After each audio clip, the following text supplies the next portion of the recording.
राम संकीर्तन सतत चालू आहे आणि आपण ऐकायला येत असेल सगळ्यांना.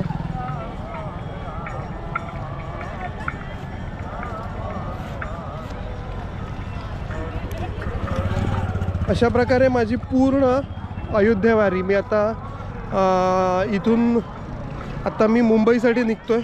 ट्रेन बुक माझी सायकल ट्रेनमध्ये लोड म्हणजे तिथे बुक करून झालेली आहे. सकाळी जाऊन तिथे लोड देऊन आलो, पार्सल लगेज बुकिंग करून आलो लखनौ आपल्या प्रयागराज स्टेशनला, प्रयागराज जंक्शनला. काही ऐन मोमेंटला काही कठीण व्हायला नको म्हणून मी ते पहिलंच काम करून टाकलं. आणखी बाकी माझा प्रयागराजपर्यंतचा प्रवास मी रात्री 9:30ला पोचलो होतो आणि प्रयागराजवरून मग इथे क्रियायोग आश्रमात थांबलो आणि 2-3 दिवस झाले इकडे. 3 दिवस मला वाटतं झाले आणि आता पूर्ण आश्रमामध्ये थोडा अभ्यास केला आणि पुढे निघतो आता मुंबईसाठी. प्रवास माझा एकंदरीत जो शेवटचा होता जो सांगायचं झालं तर जो अयोध्येतून मी निघालो तो 12:30 वाजता निघालो होतो. 12:30 वाजता निघालेला प्रवास तो संपला 8:30 ते पावणे 9 वाजले मला झुसी म्हणून प्रयागराजपासून यायला. तिथे सर्वात मोठा हर्डल्स होता रात्रीची जास्त म्हणजे रात्रीचे जवळजवळ म्हणजे काळोखात 4 तास तरी चालवायचे होते. 6 नंतर 6 ते 10 असं माझं प्लॅनिंग होतं. 9:30पर्यंत पोहोचलं होतं आणि बरोबर 9:15ला पोचलो. चहा फक्त घेतला, मध्ये कॉफी घेतली आणि मग नंतर मात्र थोडंसं पोटात काहीतरी पाहिजे कारण की मी जेवलो होतो 12 वाजता, 11:30 पावणे 12ला. आणि मग जेवणानंतर म्हणून मी काहीतरी स्नॅक्स केला हलकासा. समोसे भेटतात इथे जास्त, समोसा खाल्ला, स्नॅक्स केला आणि निघालो. तिथून लगेच निघालो. आणि सर्वात मेन काय जर काय असेल इकडचा तर कोहरा, धुका. आणि त्या प्रयागराजमध्ये तर असा धुका येतो समोर कारण की गंगा किनारी हा शहर आहे म्हणून की 2 मीटरची विजिबिलिटी संपून जाते. 2 मीटरवर काय आहे ते दिसायचं बंद होतं. आणि सायकलला लाईट्स होत्या आणि मग लाईट्स घेऊन आणि प्रयागराज सिटीमध्ये जवळजवळ मला एंट्री करायचीच माझी मेन होतं. 7:30 पावणे 8पर्यंत कशाही प्रकारे प्रयागराज सिटीमध्ये, कारण की सिटी आल्यावरती लाईट्स चालू होतात आणि बऱ्या प्रकारे वर्दळ असते.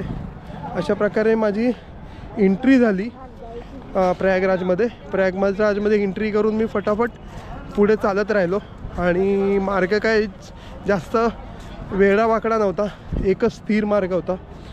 आणि बरोबर पोहोचलो आश्रमामध्ये. अगोदरच कळवून ठेवलं होतं, त्याप्रकारे मग मी पुढे प्रवास चालू ठेवला.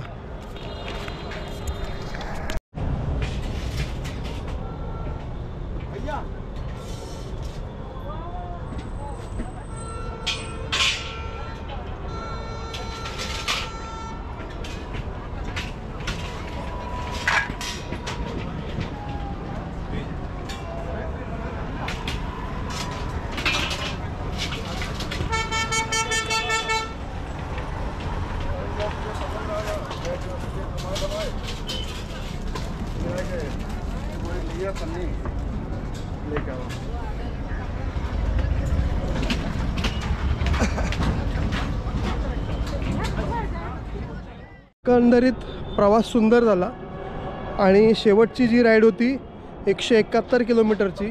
रोड एवढा सरळ होता, सुंदर रोड होता.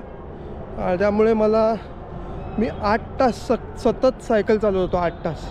तर 8 तासामध्ये मी अर्धा 1 तासाची पण म्हणजे जो काही थांबलो असेल कॉफी प्यायला किंवा चहा प्यायला तेवढाच, अशी रेस्ट म्हणून एक अर्धा तास 15 मिनटं बसलोच नव्हतो. आणखी काय त्याच्यात आणखी एक चांगलं वातावरण काय झालं होतं त्याच्यामध्ये की मी तिथे वातावरण थंड होतं, पुन्हा थंडी होती. त्यामुळे जेवढी सायकल खेचता येईल तेवढी मला खेचू शकत होतो मी. आणि त्याप्रकारे मी चालत होतो. आणि रोड 2 दुपदरी नव्हता, सिंगल होता, पण ट्रॅफिक कमी होती. आणखी रस्ता त्या मानाने जो पट्टा असतो 3 फुटाचा बाईकसाठी तो मस्तपैकी खाली असायचा. काही जी ट्रॅफिक मूवमेंट व्हायची ती वरून व्हायची. आणि अशा प्रकारे माझा प्रवास झाला पूर्ण. आणि आत्ता निघतो आहे. ओके, सुंदर प्रवास झाला सायकलचा. बऱ्याच जणांनी कौतुक केलं, बऱ्याच जणांनी फोन करून, सगळ्यांनी व्हॉट्सॲपवरती मेसेज टाकले, सगळ्यांनी कौतुकाचा वर्षाव केला, सर्वांचे आभार पण मानले. आणि या वर्षाची जी एक राईड करायची होती मेमोरेबल, ही अविस्मरणीय राईड राहिली. कारण की राम जन्मभूमीची जी यात्रा होणार होती आणि ते पण उद्घाटनाच्या दिवशी त्या वेळेला मी अयोध्येत होतो. हा माझ्यासाठी आयुष्यभराचा, माझ्या जन्मभराचा हा क्षण राहणार आहे. आणि ज्या दिवशी उद्घाटन झालं, मोदीजींनी सगळी केली, त्यावेळेला आम्ही तिथे अयोध्येत होतो आणि सुंदर दिवाळी साजरी झाली. भरपूर मोठ्या प्रमाणात उत्सव झाला, फटाके फोडले गेले आणि मी त्यातलाच एक भाग होतो. मला खूप आनंद झाला. आणि दुसऱ्या दिवशी सकाळी दर्शन मिळावं वाटत नव्हतं, कारण की सगळीजणं बोलत होते की दर्शन भेटेल की नाही, काही गॅरंटी नाही, शक्यता कमी आहे, 2 दिवस जाणार, मग त्याच्यानंतर पासवाल्यांना पहिलं, म्हणजे अनिश्चितता सर्व होती. पण प्रशासनाने डायरेक्ट दर्शन देऊन टाकलं सर्वांना. घ्या, लाईन बिनमध्ये डायरेक्ट गर्दी झाली होती, पण झालं, दर्शन झालं. एकंदरीत फार मोठी प्रक्रिया होती ती.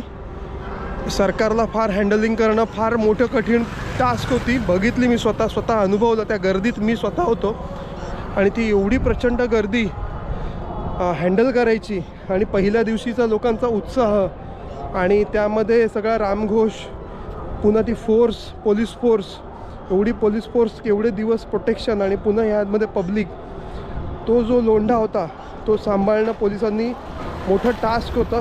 कोणती दुर्घटना नाही झाली त्या नशीब. मी ज्या प्रकारे गर्दीत होतो ते मला वाटत होतं इथे काहीतरी होऊ शकतं, पण रामकृपाच म्हणावी की काही झालं नाही. असो, तो भाग वेगळा आहे, निराळा आहे, पण व्यवस्थापनाने पण सांभाळून घेतलं, सगळं झालं आणि अशा प्रकारे ती पूर्ण यात्रा झालेली आहे. चला, बाय.